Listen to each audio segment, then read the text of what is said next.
Just gotta talk smack about what I want, huh?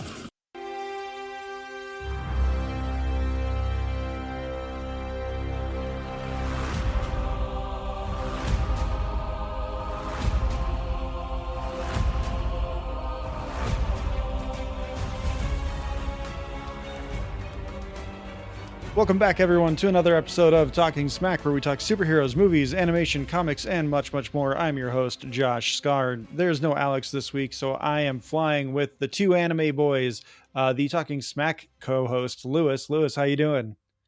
I'm a co-host now? Awesome. I thought it was just some bum. You're on the thumbnail, man. I thought that was some bum you picked up off the street.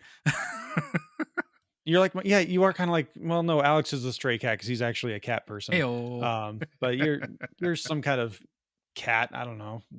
What else do people pick up off the street? Squirrels, raccoons, skunks? Whatever's the most rabid, I'll take that.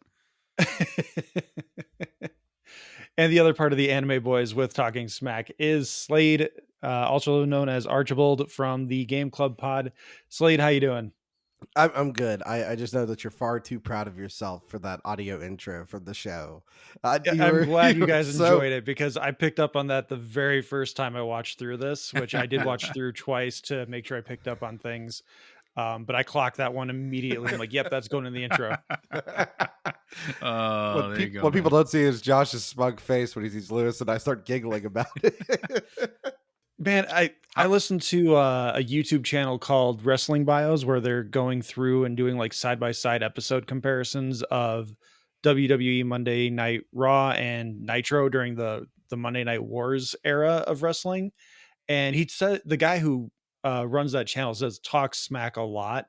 And I'm just like, I want to steal it, but I'm not taking his voice and putting it in my podcast. Doesn't like Stone Cold say that almost every appearance anyway? I'm sure you can find a clip of Stone Cold saying it. The Rock coined the phrase SmackDown, or I'm going to lay the SmackDown, whatever, which is also what led to the WWE SmackDown show being created.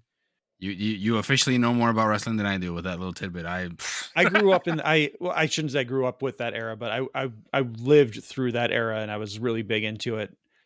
Which is part of the reason why I'm watching Reliving the War, is because it's part of my childhood. It's a nice nostalgia kick. Gotcha. And I stopped watching about where they are now, so I've always been kind of curious as to like how much worse shit got after even 13-year-old Josh is like, this is getting ridiculous. I remember, not to get off on a tirade, I remember the day I stopped caring about wrestling, and that was the day that Sting opened his mouth. I was like, nope, he's talking. That's it. Done. No, you just ruined everything. There's nothing to live for anymore. Nothing on pro wrestling, Slade? No, I was the practice dummy for my older cousins, though, because they had a trampoline. So obviously, yeah. Yes. And you're the youngest of the 5 cousins, right? So I was scared of wrestling because I knew it meant that I was about to go get slammed on the trampoline out back.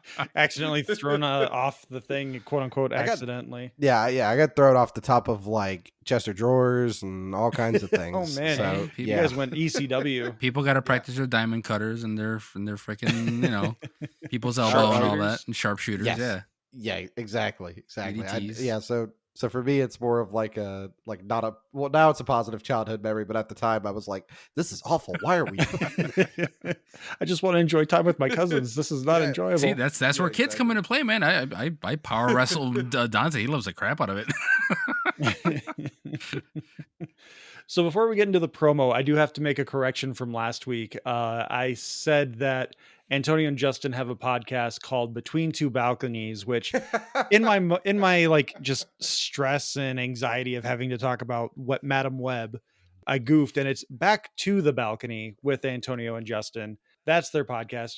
Between Two Pods is Slade's other podcast that he has on the Game Club Pod channel.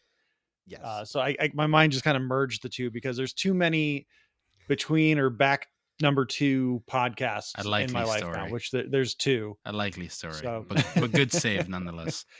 It's I've had them both on, so it makes sense. I've talked to both of them, so it's fine. Yeah, I just blame Madam Web for giving me an aneurysm, and I'm trying to recover from having watched the finale of that movie, if it so can be called. By the way, you had an innocent casualty, which was my wife going on with the other person that was on the podcast there with you, and Beppo, yes, she was a tag along, and boy, did I get an earful, even though none of that was my fault. But anyway. We profusely empathized with Stacy for being dragged along with Beppo for that event. And I mean, we applaud her for sacrificing her friendship with Stacy for the sake of the podcast, but hopefully Stacy doesn't hold it against her for too long. All right. Well, we're going to take a quick break. And when we come back, we're going to talk about Chainsaw Man. But first, we're going to go hear from Matt and Adam over at Decaying with the Boys. Welcome back to Judge Jordan. You know who it is. Whoa, Matt. This isn't an episode. This is our promo. Well, what's a promo? It's to tell everybody about our podcast, Decaying with the Boys. Oh, where you and I get together and talk about craft beer and combat sports and horror movies and whatever else is on our mind? Yeah, from Buckle to Bell, we cover the best combat news in the biz. Oh, yeah, we do that, don't we? Yeah, every week. Yeah, and you can catch us on Apple Podcasts, Google Podcasts, Spotify, Good Pods, and on YouTube. We're at Decaying WTB on all social media, so catch us out there and have a beer with us. Cheers. Slade had a few beers with them just a couple of weeks ago. A few beers is an understatement. Let me tell you, I didn't feel great the next morning. I'd like to give a tip of the hat. I don't do podcasts. In fact, I don't know why I'm on here. But that's a promo. That's a promo. Can we also talk about Matt and Adam are very blessed with their voices for podcasting. Also, they yes. have that nice. Yeah. They have that nice like deep voice that you want to listen to. You know what I mean? Like read me a bedtime story. They have Read me a charisma bedtime behind story. it. They belong on radio if radio weren't dying. Oh yeah.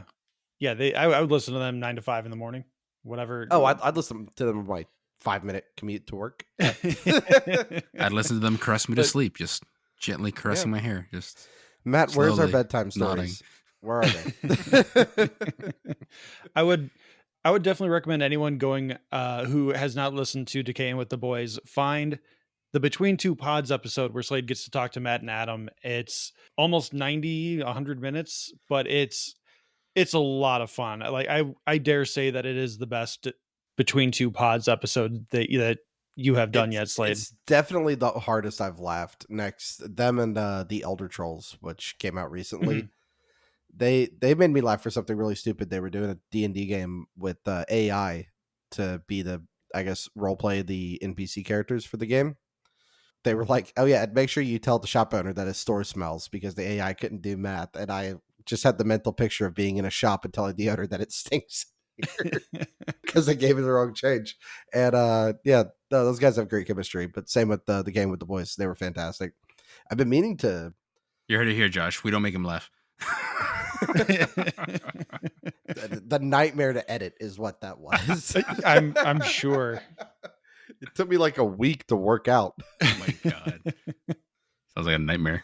Speaking of nightmares to edit, it's another podcast where we talk about anime. So let's get into it. I was going to say called Josh and Slade. Why am I referring to myself in the third person? Lewis and Slade had commissioned me to watch Chainsaw Man, which is a relatively newer anime based on a manga. But as is the case with these anime episodes, I will let Lewis and Slade take the lead, or in this case, Slade, because Lewis doesn't podcast. First of all, commission? I didn't pay nobody for nothing. So but anyway. Challenged. I'm sorry. We just told you, hey Josh, you're watching this, and you're like, yep, content. We're doing it. Yes, exactly. All right, go for it. I'll let you spin it off there, Slade. Sure, no problem. I'm gonna kind of do this the same way I do the anime corner. I've got each episode with short description on there. We can just take a little episode by episode. First one, I like to just call it Denji, the Yakuza, Chainsaw Devil, and Zombies. The first episode, we're introduced to our main character, Denji, at a young age, and we're introduced to Pochita, the Chainsaw Devil incarnate. Potato Chainsaw Dog, yes. Yeah, fun fact, also is voiced by the same voice actress who does Pikachu in Japanese. I believe it. If you didn't know that, which I think is adorable and a little fitting, weirdly. This is a world that is filled with devils. Now, a devil could be anything. If people fear it, a devil can be spawned of it. And I'm tiptoeing around a little bit of, if people who haven't read and haven't gotten more information, I'm kind of tiptoeing around what anime only people know. So things like sea cucumber devil. I guess people are scared of sea cucumbers. Don't know why you would be. One of the early ones you see taken out by Denji and Pochita is the tomato devil. I don't fear tomatoes, but I really dislike tomatoes on my hamburger. So Hey, that acid can that's wreck some people. but see, right, True. but see that's the thing. So the tomato devil is really weak because that's a dislike, not an actual fear. As we get into things, you'll notice devils becoming stronger and stronger because they're things people actually fear, and they have different abilities based on the way they're feared and the way they're perceived by the public. For example, everybody's scared of chainsaws. Chainsaws are scary. Makes sense. 1 second. I'm sorry. My phone's going off. No problem. How dare you?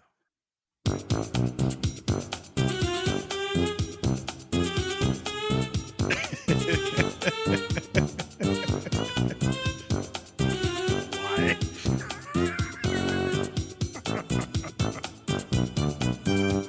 Is it a spam call, Slade?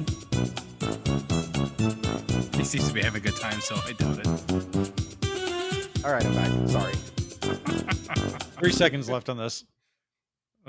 There we go. Perfect timing. Okay, so anyway, as we go on, we'll talk about more devils, but the first one we encounter is the zombie devil, who has taken over the Yakuza, promising them power, them not realizing that them getting power is essentially becoming a horde of zombies.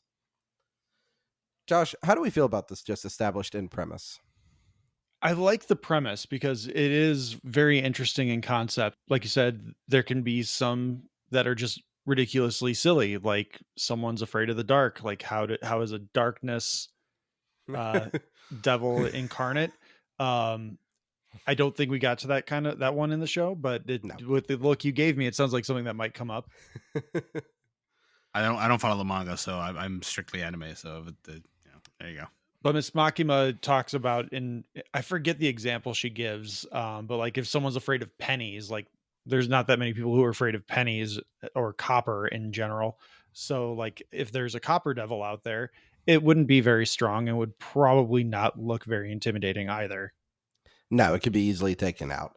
This one I think really kind of establishes that. It really establishes Denji as he is orphaned. You're introduced to him at his father's funeral, where you find out his father owed a lot of money to the Yakuza. Basically, Denji now has to pay it off, otherwise the Yakuza will kill him. Very, very sad, like opening there, like the what they build up to it. Also Right. kind of shows off what Denji's Oh, Denji's all willing- about and will be all about. Yeah, like somebody gives him 1,000 yen coin to eat a cigarette that's still that they've been smoking. And then he takes it because you know what, like he needs every little penny.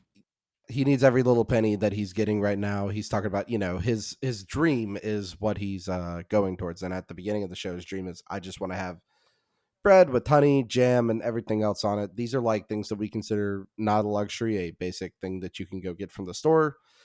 Denji can't afford that. He's talking about having to split bread with Pochita for like a week. He truly cares about Pochita, so like yeah, even though he's this weird little chainsaw looking dog thing, like he cares for him dearly. It's the only friend he's practically had during this whole mess. And yeah, it's roof over his head and feeding Pochita. I think it's also in that first episode. There's Denji attempting to make a cake where he just mixes a bag of flour and water together. I don't know if I remember that No, one. I don't think that's. I think that's in. I'm sorry, I might have That might spoiled be a the little, manga. a little flashback for you, but yeah, there's a thing of him trying to make a cake to celebrate his birthday. It's really sad, Denji's life. Sounds like they really play into like how sad his life truly is in the manga more. Because the first episode is really just kind of building up towards this this RoboCop ending, which I was not expecting. Basically, by the end of the episode, the zombie devil takes out Denji. The Yakuza lure him to an abandoned warehouse and they just outright kill him. Where Pochita is like, hey, your dreams sound super fun and I want you to be able to have those dreams.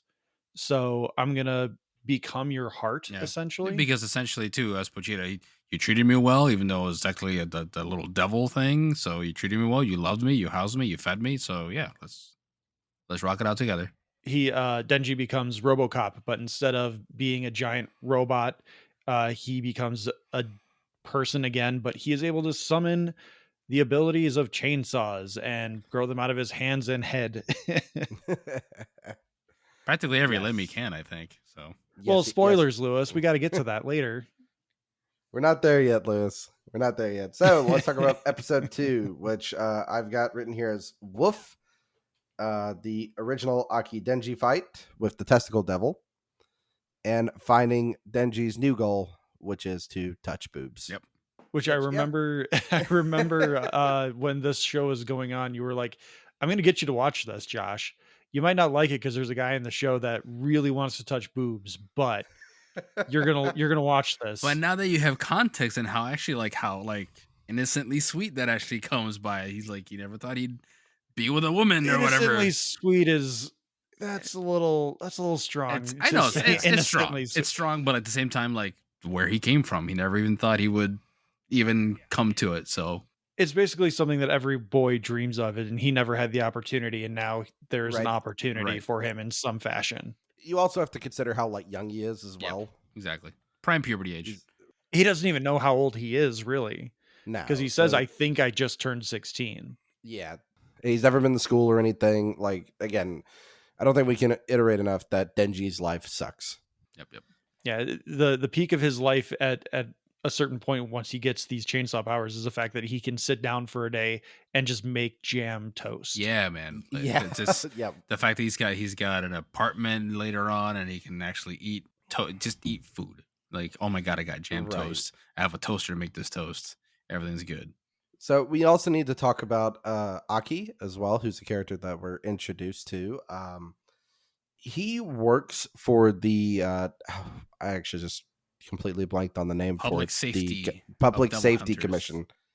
Yeah, and Aki is in charge of Denji. First thing Aki tries to do is get Denji to quit by beating the shit out of him Yeah. in an alleyway. Yeah, it's great. And you find out Denji doesn't fight fair, and this is where the Testicle Devil joke comes in, where Denji essentially just kicks him in the nuts. Retaliate to the square kick in the nuts. Repeatedly, though. And that was a great bit because he's a guy who fights with honor, or not Denji, Yeah, Aki is a guy Aki, who fights with honor, and he's just like, "Oh, you were kidding. And You really just went straight for the nuts." and then just like, fuck that. If I take you down, I take you down, and here's how. I And I love. like that comes back later in this season as well. Yes, where, that was great. They take down the big bad of the season, and they've got him tied up, and Denji's just like, "Oh, hey, I was just about to kick this guy in the nuts. You want to join me?" And And Aki's kind of just like, it's a great bonding moment. No, it's a but great It bonding is, moment. yeah, it's a great bonding yeah, moment. it's good stuff. On the last bit for this episode, we're also introduced to one of the fan favorite characters. Power. That's her whole name. It is Power. Power and her pet cat, Meowie. Power is a fiend, so she's not a human or really a devil, but she is the blood fiend. This is a fiend in this world, essentially a devil that's taken over a human body. So it does have intelligence, like it's able to speak, it's able to be cunning, a couple other things. But there's a few more fiends. We'll get to them a bit later. And there's a difference between what Denji is as well as what Power is, because Right. among other things, I think they said that a fiend is a corpse that Yes. a devil Thank you. has taken over, Yeah. whereas Denji technically was dead when Pochita gave him his abilities, but Pochita essentially gave him new life. Right, Pochita didn't sacrificed itself Right. It's, Right. It's to different. let It's Denji different. Yeah. become alive again instead of taking over Denji's life. It was a selfless act versus a selfish act, essentially. Is what it comes down to. Great way to put it. So episode 3, Bat Devil.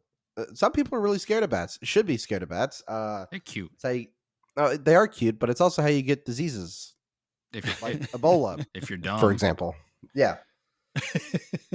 So it's understandable that the Bat Devil is fairly strong, and who has captured Power's cat Meowie. And ransomed Meowie because Yeah. he had his arm chopped off. I find it really interesting with some of the things because one of the things devils want out of their lives is to eat humans or to like terrorize humans. I think it's more just to consume them.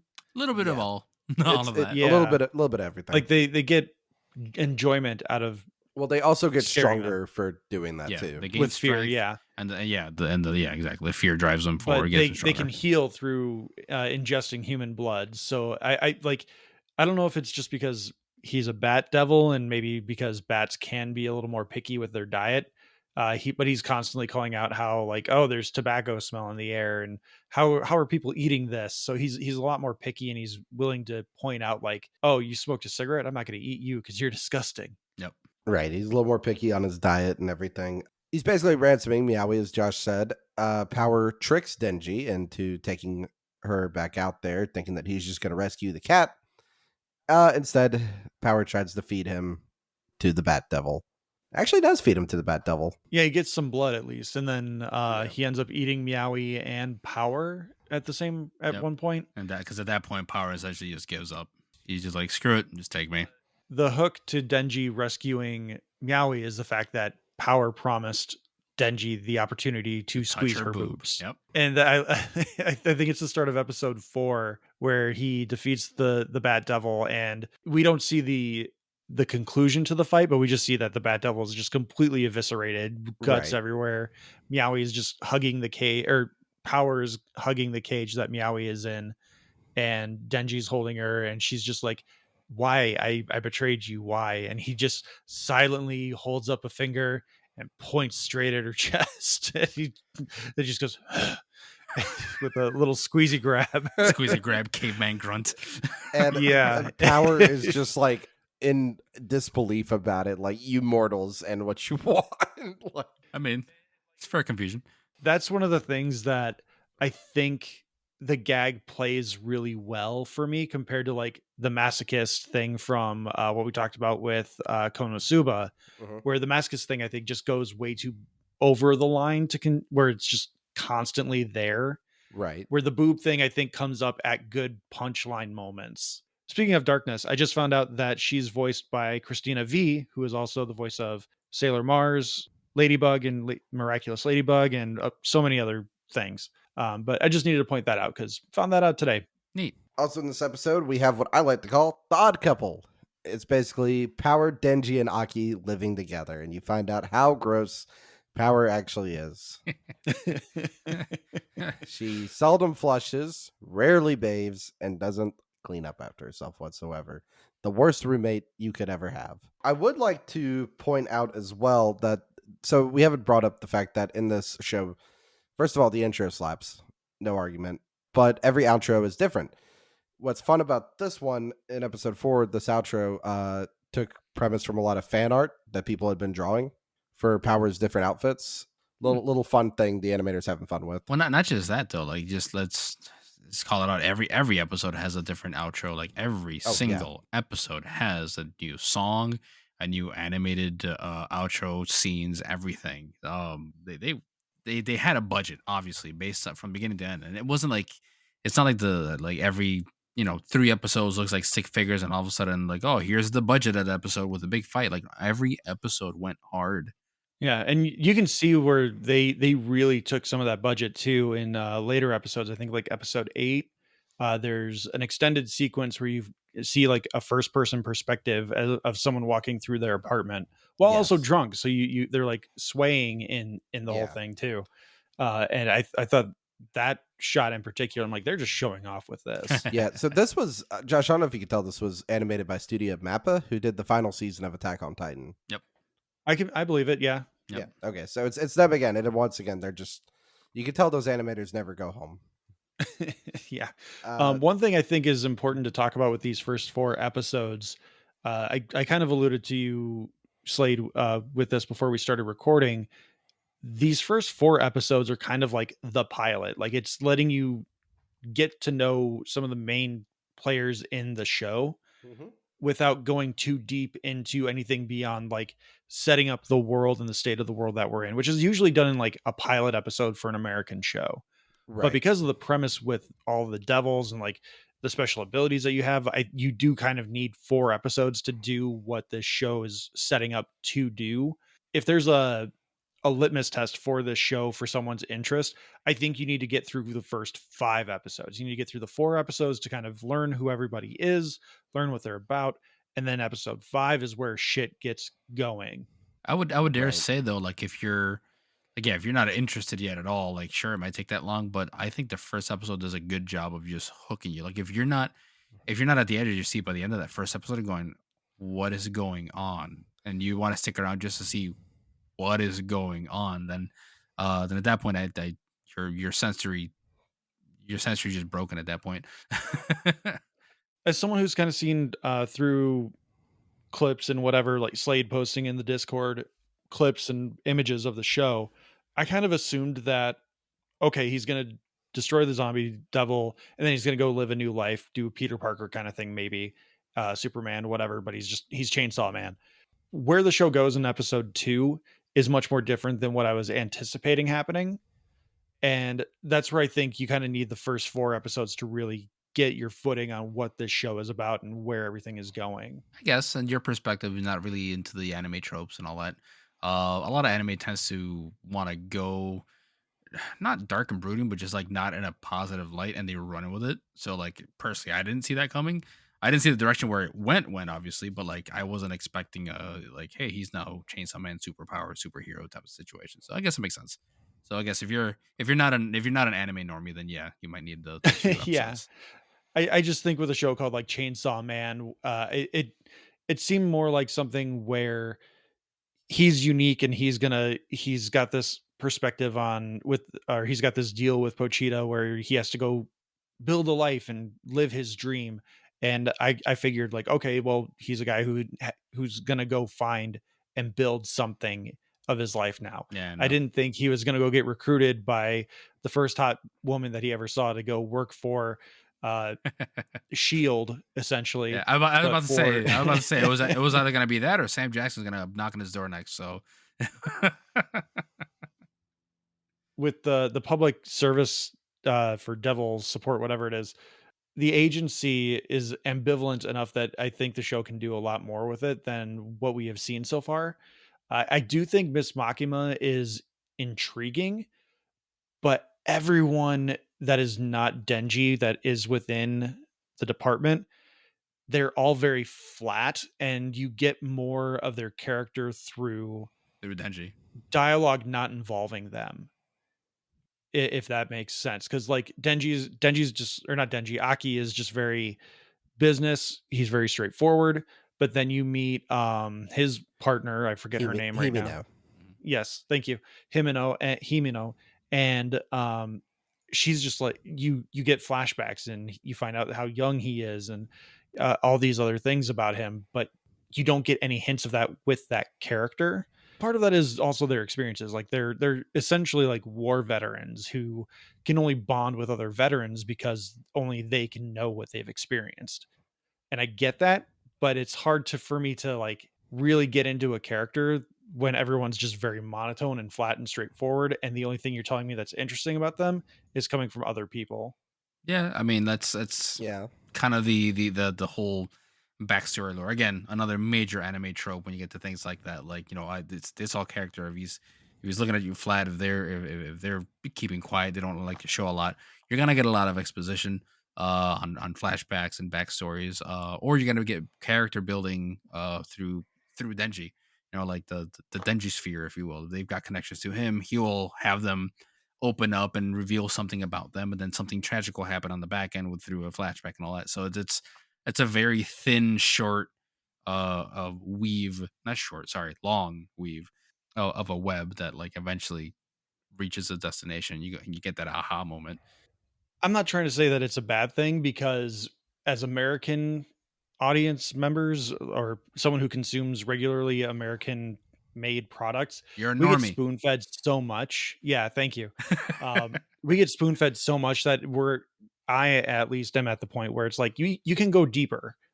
We Americans, or the production teams behind a lot of these American made shows right now, are just like, what do general audiences want? I made the joke with Brendan from Unchefed a while ago, where it's the execubots from Futurama, where it's like, will it play in Peoria? Yeah, pretty much. Like, Pretty much. will it get them off their tractors? What's the answer? Big Bang Theory. Bam. Your favorite. It's funny because they're nerds. So episode 5. Yes. Episode 5. I started this off with a fan thing that's came up forever, and you've probably seen it through the zeitgeist of Mommy Makima, which I think in the English voice casting, she knocks it out of the park while sweet talking Denji. Just Really? Oh, I gotta listen to that. Yeah, Aki's backstory, which Josh was talking about, which is nice to see. We get a little bit of Himeno's backstory, and then we're gonna start with what Josh says is, I guess, the real hook sink is getting into the hotel for the first big devil fight. Since really I would say the Bat Devil, or maybe the Zombie Devil, depending on who Not you ask, bad. but, I would say Bat Devil. Yeah, which I mean that's only an episode prior, but it's it's the end of episode 3. Yeah. So this is the Infinity Devil is what they're about to fight, and there's a really cool scene at the end of this episode with the staircase and them realizing that they're just walking in a big loop. You also get to meet two other characters, Kobeni and Horizua, who I know I'm butchering that name, but I'm doing my best here. Hirokazu, you mean? Hirokazu, is that how you Hirokazu? Yeah, Hirokazu. I'm sorry. I'm like, there's a K. You missed a whole. I know. I told you. I consonant. butchered it. Horikazu. Okay. You get to meet the two of them. You find out that one of the things is that Himeno is just a big flirt, and she tells Denji, like, hey, go in there and kill the devil. I'll give you a kiss. So he's all, gung ho, tongue hanging out, like Looney Tunes esque, excited to be going in there. Oh yeah. And at the same time, though, Horikazu is following him with the same goal, but just prim and proper and, uptight about it. He even chastises Himiko with he's just like, you shouldn't be so lewd, but I want that kiss. Yeah, exactly. Like just as bad, but different direction of it. Yeah. I will say that with the hook of this episode being this like supernatural, I mean the show is Supernatural, like very early on episodes of Supernatural were kind of akin to this, where it's like pseudo horror and the idea is kind of horrifying, and the conflict rises more from the protagonists in the situation more than it does anything else within the situation because of their circumstance. Yeah, the result of the circumstance that they're in, right? Yeah, and so it's more about the how does their circumstance break up their relationship, and how does it challenge them. And if that was the show, just like a week to week supernatural detective kind of thing, building up towards them getting the pieces to the gun devil, I would have been fine with that. That would have been enough for me, because that hook alone was interesting enough for me. Well, the tension that builds just really gets you out the edge of your seat, going, "Oh shit, what the hell's coming next?" And the tension is really built more in episode 6, while you watching the characters start to lose it a bit, trying to figure out how are they going to beat the Infinity Devil, because no matter if they go up the stairs, they end up in the same place, down the stairs, same place. Elevators don't work, jump out the window, you end up at the same place. No matter where they go up is down, down is up. Kobeni starts losing her shit. Hirokazu starts losing his shit. Everybody starts freaking out a bit, and the only way you also get a little bit more of Aki and Himeno when they were partners together early on. Get a little bit of them, which is nice to see. And you find out the only way the Infinity Devil is actually quite weak, to be honest. It's just a lot of it to get through. And Denji realizes that as he fights the Infinity Devil, he can heal by drinking blood. It may taste bad, but basically he's in an infinite loop of healing while fighting Infinity. Yep. And he's got the motivation of his first French kiss. Yep. Yeah, exactly. He's got the motivation of his first kiss. And he just ends up throwing himself into the almost literal bowels of Infinity. So we'll go from there to episode 7, after defeating Infinity. Because it is a 2-episode arc, essentially, that I believe ends with them having the party. They all go out for a drink. Yes, they all go out for a drink. There is I don't want to say great and I don't want to say horrible scene, but Himeno drinks too much and vomits in Denji's and Denji gets mouth. his first kiss with a side order of whatever she ate. When I heard about this anime and they said it's going to be uncensored, my first thought after reading everything was like, boobies. No, I was like, the vomit? That's my first thought. They do censor that, thankfully. Yeah, they did. I remember because I don't read the manga, so like when the episode was about to air, you get your feelers out there in the communities, all that, and everybody was just people who read the manga were all hearing everyone else who's only anime only going like, oh my god, get ready, it's gonna be awful, it's gonna be shitty, it's gonna be the worst thing ever. But even though censored, man, they nailed the horrific sense of like, oh god, that's something I don't think anyone's ever Yeah, thought because there's of. one point where like he pulls his head back, but it's just like dribbling out of her mouth into his. And Denji, being the way he is, he swallows it.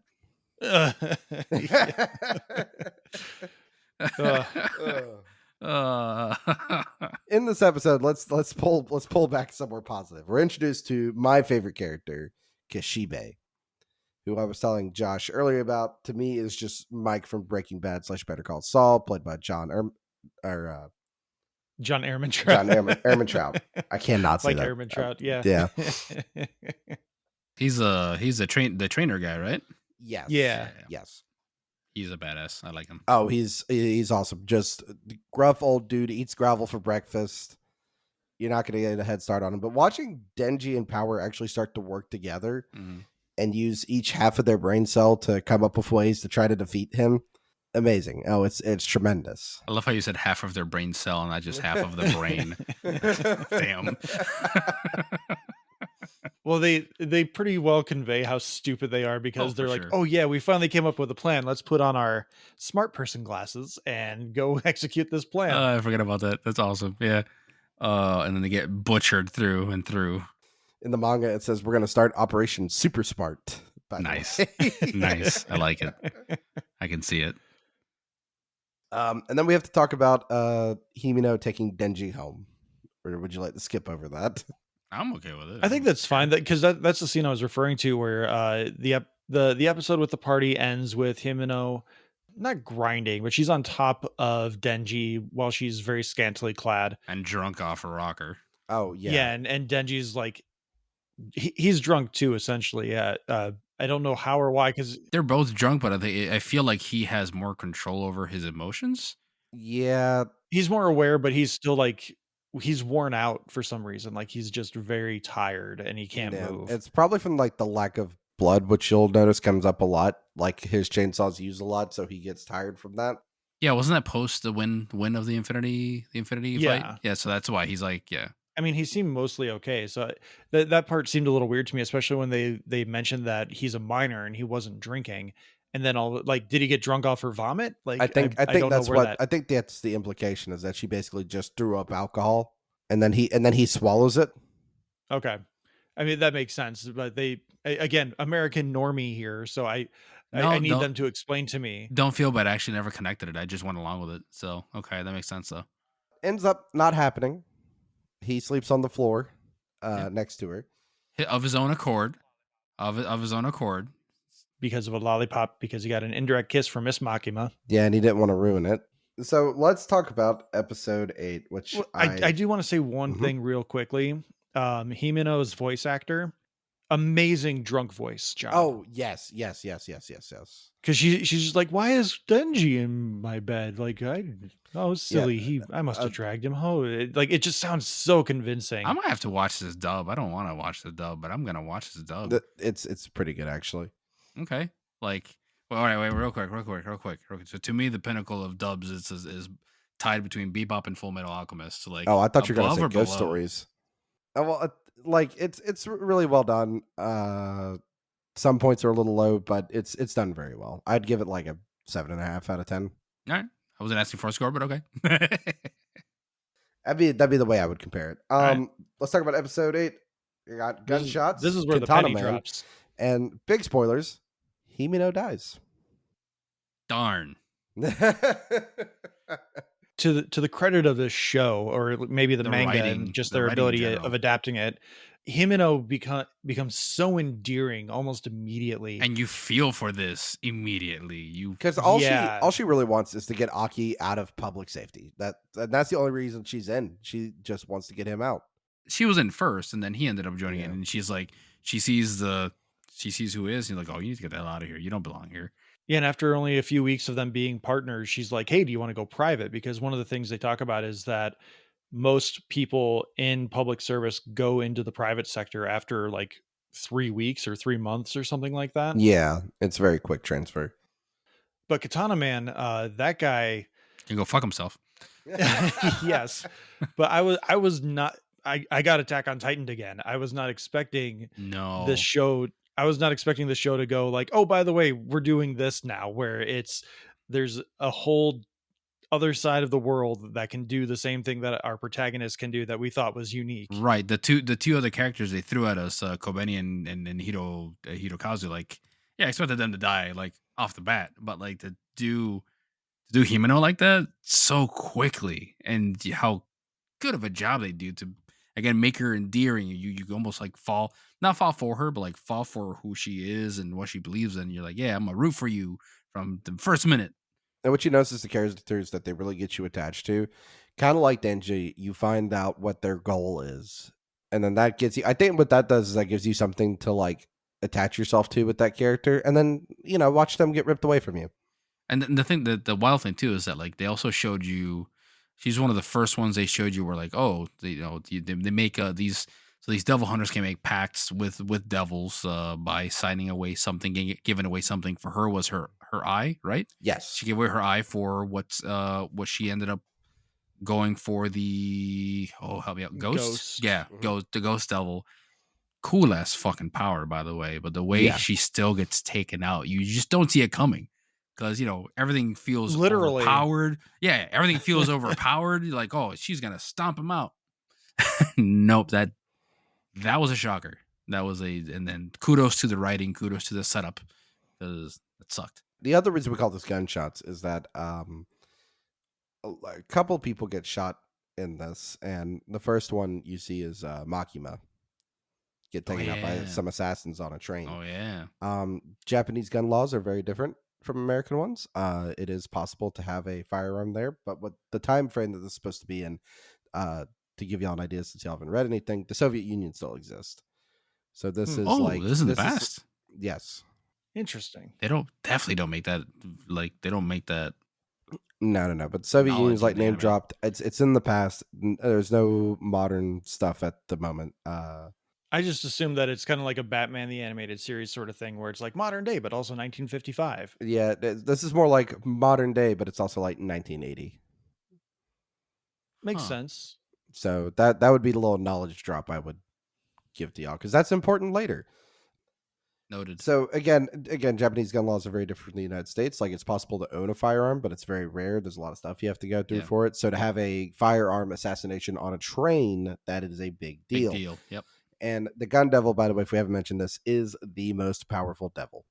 Yeah, they exposit that there's an event that happens in the United States sometime in the past, and it just created a wave of panic across the world, and the Gun Devil just Took over. took power and Mhm. is unable. It will never relinquish it because guns are scary. All right, so let's head over to episode 9. Episode 9, we find out, surprise, haha, pulled a sneaky on you. Makima's alive. We also find out Makima. She's Nick Fury. Well, how- Nick Fury can't die. We also find out how she kills people, and it's scary. Which Which is, Yes. but also very rad as fuck. yes, And we also find out, because one of the things when you're introduced to the character Kobeni is that she will not tell you who her devil contract is with. The current fan theory is that it's the assassination devil. And given some of the skills and prowess that she shows, maybe? I'm not too sure. I mean, I can't put it past this show because it just Assassination Devil just seems so like Silly. on Yes. point. Like it's like I could understand like a murder devil, but Assassination Devil just seems like they would just be cousins, or they would be like a 2-in-1 sort of situation. Like they're just split in half and like they share a pair of legs. Right. So what we're talking about for Makima killing people, she somehow survives a shot to the head. Figure that one out for yourself. She's Nick Fury.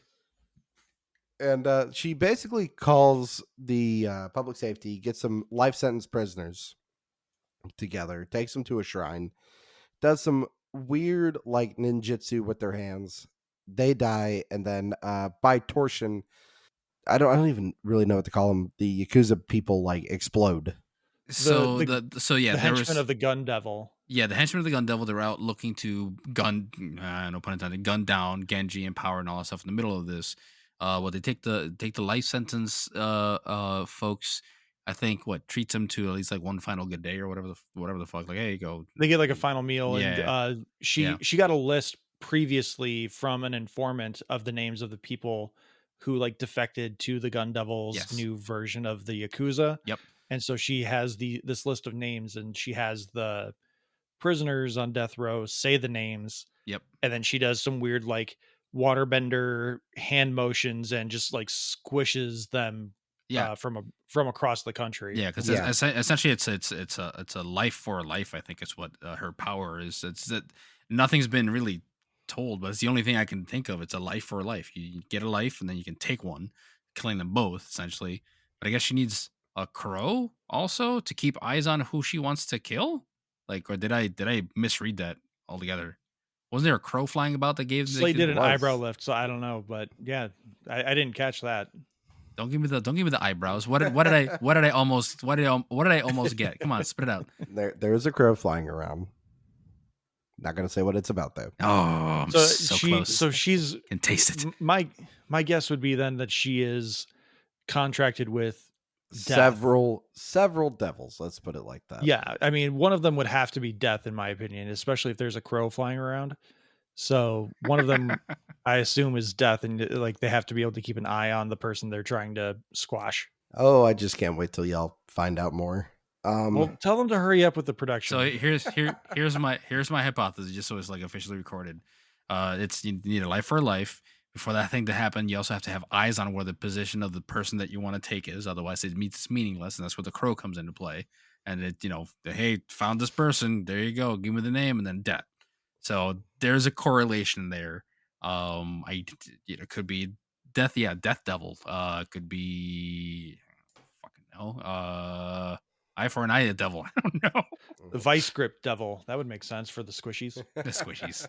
Yeah, those deaths are the deaths are pretty scared fucking rad. scared of man. the hydraulic press channel is what that is. Yeah, exactly.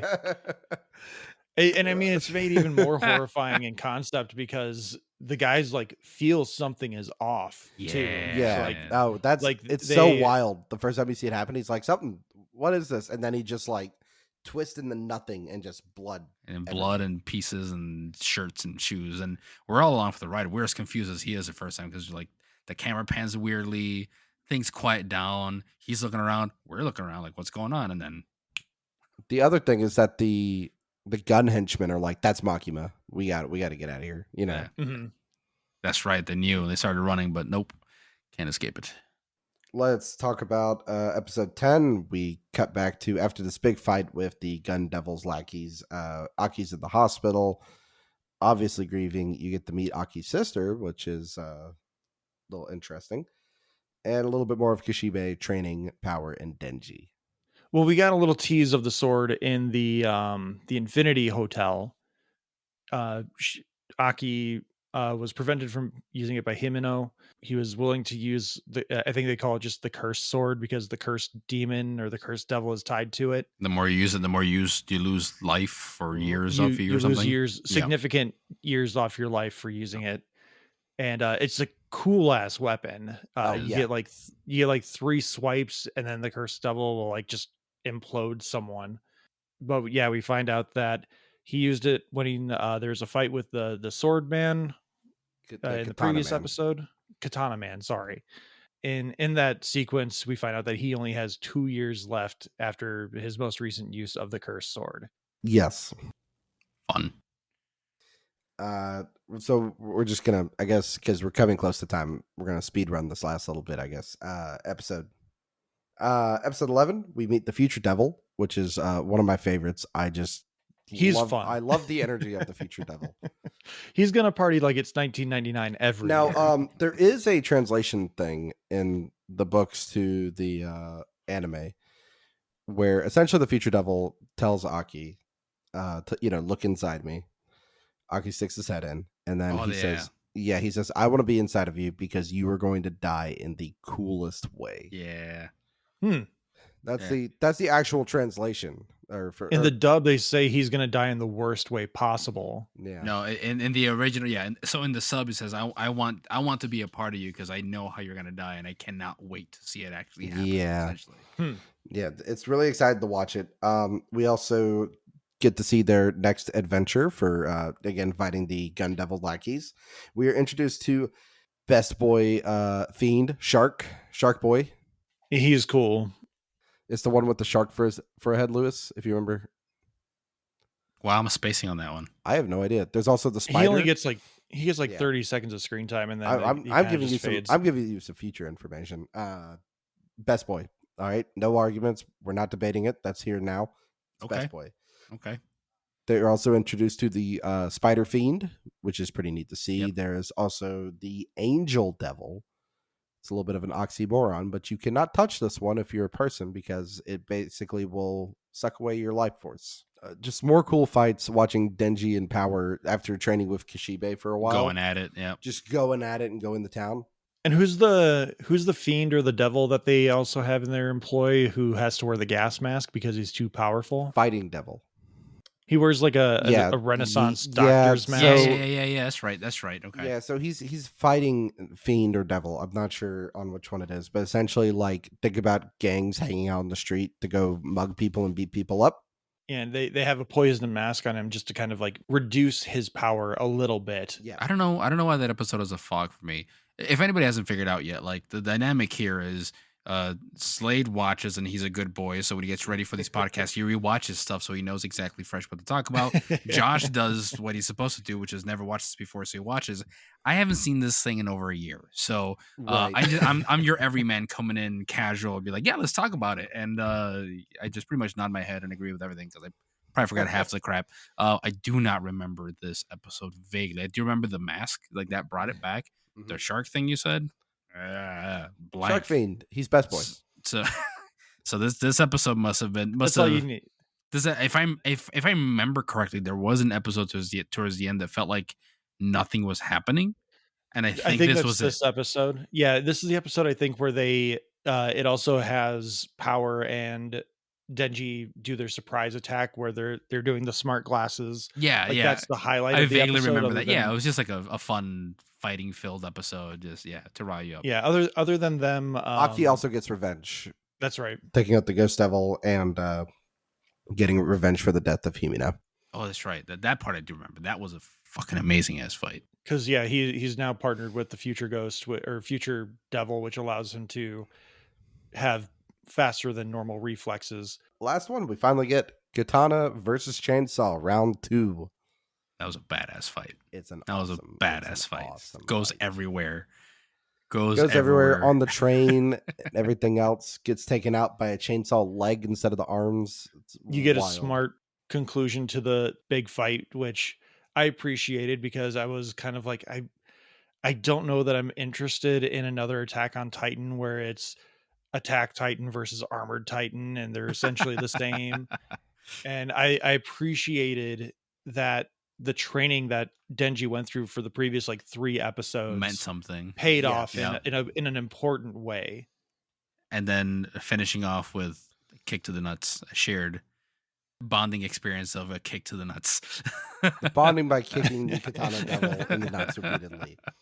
There's a lot that happens in the final like 4 episodes, but it does kind of feel like one extended episode. Yeah. Can I just say, you can see the pure joy and glee in Aki's face when he's like, you know what? Fuck it. Yeah, let's do this. Let's Yeah. Oh, kick it's this like motherfucker in the he's nuts. finally letting loose. He's having Yeah. fun. Yeah. The veneer's coming down because he knows he doesn't have much time left anyway. So he's like, I'm going to enjoy this while I can. There's also a post-credit scene where you are introduced to what the fan community thinks is best girl, Rize. Not going to tell you anything else about her other than her name. So I obviously no big spoilers, but I need to know more about that dream sequence with the door. Don't open it. Just don't open it. Don't do it. Don't do it. No, you don't. I'm guessing no, that I cannot. the tell you. potato dog chainsaw is not Pochita's true form, and he doesn't want, or they don't want Denji to see the true form. I cannot tell you anything. Can neither confirm or deny. Well, you know what, Slade? God damn it. I'm not allowed to tell you anything further unless you I want to mean- sit down and read, and I can send you a link to a sketchy website if you'd like to read it all. I don't like sketchy websites. I mean, just like most mythologies, man. Like Norse mythology, you don't open the door. Pandora's box. Yeah, Pandora's box. So with Greek mythology, yeah, you don't open the door, man. Don't open until Christmas. It ain't Christmas yet. We don't in the Chainsaw fandom. We do not talk about Christmas. Oh, We don't talk about Santa. what have I uncovered? All right. All right. So Josh, what'd you think? Now that we're through what happens in these 12 episodes, honestly, to me, especially if you read Chainsaw Man, you'll start on chapter 1, page 1, and suddenly you're in like chapter 30, and you're like, what the hell? How did this go by so fast? I think the first 4 episodes, like I said, are kind of like an extended pilot, which for a show like this with a really dense lore, I think it is kind of necessary, and the pacing works well with the characters that they have. Episodes like 5 to 7 are really good. Like I said, the idea of them just being supernatural police detectives and public servants going around while they have a quirky team dynamic with demons, fiends, devils, whatever, working alongside humans, and just like the dynamic of becoming friends or at least contracting with a devil so that you can even the playing field is an interesting dynamic. The final few episodes, like I said, feel a little bit more Attack on Titan, which, having just rewatched Attack on Titan, I was like, I'm not ready to be this sad again. But it's not as heavy as Attack on Titan in terms of what the show is trying to say. I honestly don't know too much of what the show is trying to say beyond the whole like I just said, leveling the playing field kind of thing, where you kind of have to take on some of the darkness if you want to beat the darkness so that others can enjoy the light. Like that feels a little bit kind of like what the show is going for, but it doesn't get too far into it because it's more focused on Denji as a character and seeing where he's progressing. So like I would like a little bit more motivation behind what the purpose is beyond just like, oh, these devils exist in our world now because of fear, and we're here to try and help the public. Like I want to see a little bit more altruism, or at least what they purport as altruism Well, into it's this world. it's kind of there, like you said, though. Like they help the public by them figuring out that they're making pacts and contracts with these devils. So it's kind of like what you alluded to. It's you gotta lack of better terms. I had a better thought in my head earlier. Fight fire with fire. The means to the end. And unfortunately, is there's a pact. People are gonna lose their lives, but we fight to, like you said, shine the light on the rest of the world. The rest of the world doesn't have to know that we exist. We shield Here everyone come the from men in black. Yeah, there you go. Minus a little clicker thing. So, It's also the ultimate goal is taking down the gun devil. yeah, I mean, and goal there. Yeah, it's the ultimate mass murderer. But yeah, outside of that, I think that's your thing. And then of course the story of all surrounded by Denji.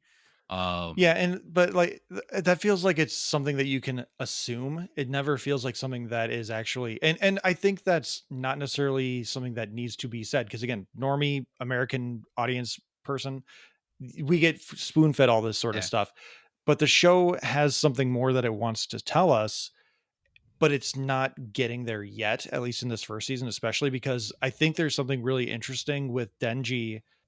Because one of the first things that he and Aki disagree about is that Denji says, if a devil is nice to me, why would I not be friends with it? Or why would I Right. not be nice back to Right. it? And Aki's like, a devil's a devil no matter who or what it is, and it needs to die. And so I think that is a really interesting concept that the show has not gotten into yet. Yeah, knowing anime, the full picture is coming. My assumption is the paradigm shift. I think you nailed it. The paradigm shift that'll come from Aki. Can we make bets on who dies next? If you would Aki. like to. I call Aki. Aki, you say. I think I- Aki makes it to the. I think I got really Minnesota there. I think Aki definitely makes it. you got to get to the end there, You gotta get to the end, don't you know? don't you know? I think Aki makes it to the end just because it seems like something that would work, where he uses the sword one last time. But it could also be in a bigger sacrifice to like save Denji in a moment Well, at yeah. the end of in the middle of season 2. And that's why I say, because they're playing that up. The fact how quickly they got rid of Himeno, like, and they were playing her. They were playing her up like she's gonna be here a while. She's gonna be the quirky like glue to the whole group, keeping it together, buddy. She's gonna be the Mikasa or the yeah, and then all of a sudden, Yoink. gone. Yeah. So I have a feeling that they're gonna pull a little bit of that Attack on Titan, where like and the show that everybody cared because they're a bunch of awful normies from HBO, the Dragons and the Game of Thrones. that one. They're gonna be plugged. They're gonna be plugging confirm nor characters left and deny right, man. Any of this? No, all right. Well, that means I'm close. That means I'm close. Aki's dying. First episode next season, I can die. Well, here's the other thing I want to go ahead and kill for you is what I'm going to call the Rize arc is going to be a movie, apparently. So they're doing this thing where they're doing a season, then a movie, then a season. Yeah, there's something big going on with her. I've seen memes of just her like face, just big old grin, like like I know shit. So yeah, We're also in this bit of what's now called Chainsaw Man Part 2. So Chainsaw Man wrapped up on book 11. So volume 11, it wraps up, and now we're on Chainsaw Man Part 2. Denji does continue to be a character. I won't say that he's the main character anymore. but he's Chainsaw Man. How is he not? But is he? What is it? Chainsaw Man Z? What the fuck are we? So how far into the manga did this season go? Real quick we're a quick context for Josh there. Dragon Ball. Dragon and then Ball Dragon Z. Ball I Z. get it. Okay, cool. So this went halfway through, so books 1 through 5, but only halfway through book 5. Okay. So is the anime covering the first 11 books and then stopping then? I don't Do know. we know? No, I think it would continue on myself. I just think they're going to do the Rize arc as the movie and then go back to another season. But that's been like the popular thing right now to do. Like take Jujutsu Kaisen, for example. You know, they covered the intro in 26 episodes, but then they did their movie and then they did another 26 episodes. So where would with the Rizu? Rize. R-E-Z-E. Okay, with the Rize arc, where would that end in the manga? Just for context. Books. It should end at the end of book 6, beginning of 7. Of part 2. Okay, so there No. would still be 4 books to go through for Right. what would be season 2. Yep. It makes sense. Like when you look at it physically, you know, Does it? with the books. Well, the way they did, yeah, to do if you're gonna do something like that, it makes sense to do it that way. Yes. I guess. All right. Oh man, the whole All right, part 2 but thing's throwing me off. To finish out my thoughts with Slade, I will say this is a must see. I think it is a lot of fun. It is something that is different enough from I think other things. I do think the violence is a little too over the top for me, but I can live with it just because I do think the show is interesting enough for me to just be like, all right, yeah, blood, guts, whatever, move on. I mean, you watched Deadpool, you were like, yay! That's blood and guts and stuff in portions of the fights. I don't think even Deadpool is as like They throw a civilian through a freaking fan, dude, or whatever that was he landed on. Indiana Jones did that in 1983. Like, Yeah, come on. not as graphic. That's only because it was a German. No one cared. I mean, also fair.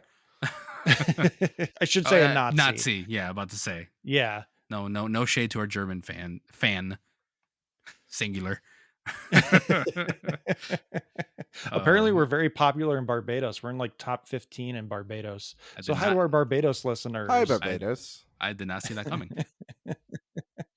But you know, I agree. Must see. Even if you don't read the books, even if you read the books, like the animation is just freaking chef's kiss. And everything's done well. They put a lot of care and love into this thing.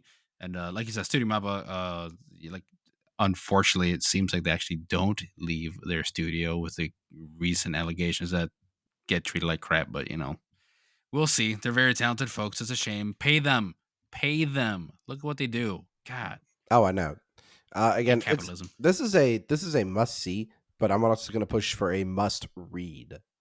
That if you've watched these 12 episodes, I would highly encourage you to pick up book 5 onward and continue reading. It's such a blast and it's so good. No, Fujimoto It requires is a more than my madman. stream subscription. Fujimoto is a mad lad, knows exactly what he's doing, and he's created something beautiful. It's so good. So good. I would also recommend Fujimoto's other work, Goodbye Eri. I've heard. That's a one shot. You can just buy the one, read it, hand it off to your friends. Really good. So usually at the end of these, we would go into a discussion of what's the next thing coming. But on April 19th, we have Spy Family Code White coming to theaters. So that is our challenge this time around, is going to the movie theater and going to see Spy Family Code White. Lewis, will you be joining us for that one? I mean, will you? As long as it actually comes to theaters over here, who If knows? it's in our theaters, it's definitely something that Ricky and I will see. Ricky is very bought into the Your Waifu show. Hell yeah, she should. Your is waifu, best waifu. Your is definitely best waifu. She wins the waifu challenges, the like not even on the card Cinderella. But yeah, no, if it's in theaters, you guys we'll make it a double date. I'll grab the wife and we'll go watch it, and then there you go. Slade, you're welcome to come as well. The girlfriend and I will have to grab a flight up there, and we'll meet you at the theater. Hell yeah. All right, let's get out of here and get some sleep. Slade, let everyone know where they can find you. Sure. Hello, my name is Slade. You can find me at most places at Slade Plays Games. I'm from the Game Club Pod, where we have a myriad of shows. There's obviously Game Club Pod, where once every 2 weeks we discuss video games, not too dissimilar to a book club. Currently in our running order, we're short of two blokes from Blighty. The Tim, or at Wimbembo on everything, is moving currently. So I've been doing this little series called The DLC. It's basically a little deep dive into some history of console exclusives that no one else wants to talk about, and only I do. Hopefully you enjoy those. I also do Between Two Pods, where you can catch me talking to all of Talking Smack at one time. I interview Chaos ensues. Oh, it is. I interview other podcasts on it. It's a great way to learn about other podcasters that you wouldn't have heard of otherwise. And lastly, we have the Anime Corner. I'm competing with Antonio from the Cultworthy for most shows, is what it is. I was about to say, do you have time to live? Like, that's 8 podcasts now? Yeah, so It's life with no kids, Lewis. Remember those days? I don't. So It's been 7 years, man. I don't. So in the Anime Corner, once a month on the last Saturday of every month, we discuss a anime of our choosing with me, Pete, and Sky. It's a lot of fun. Also, to plug another show, I was on Casting Views recently for Who's Coming to Dinner. That was a lot of fun. You should also listen to Casting Views anyway. It's a great podcast. Yes, you should. Dan is fantastic. One might say he's lovely. He's the lovely Dan from Casting Views. And Lewis, thanks so much for making the time to be out here. No problem. Always. Thanks for giving me some time to live a little. That's like Yeah, a definitely. minute. You can find me nowhere. I'm not important. It's true. He's not even on our Discord, Aw. which you can join our Discord at Talking Smack Pod. You can find an invite in the episode description. We are at Talking Smack Pod on all social media platforms, including Blue Sky, Instagram, Threads, Hive Social, Post News, Facebook, YouTube, TikTok, and Lonnie's website. Don't forget we have our our sweepstakes going, where you can submit Talking Smackdown suggestions to our email at tsmackpod@gmail.com, or use the hashtag Talking Smackdowns, SMACDOWNS, and we will do a wheel of names, and we will have the winner drawn for a Steam copy of Marvel's Midnight Suns. Thank you to Leo Allen for musical themes that you are hearing now. Thank you to Beppo for our original avatars, Retro Ale Studios for our original avatars. I think they're Please trying to make you wrap subscribe. up. I think they're trying to make you wrap up. That's where I'm going. Please like, subscribe, rate, review on your podcatcher of choice, and most importantly, thank you for taking the time to listen, and take care. Make sure you watch And don't Attack on forget to Titan. You weren't and supposed watch to. Star Trek. You weren't supposed to agree with me when I said I'm not important. God. Maybe read Chainsaw Man. Really good. Sorry, Lewis. I didn't mean to hurt your ego. Less my ego, more my heart. You're important to me.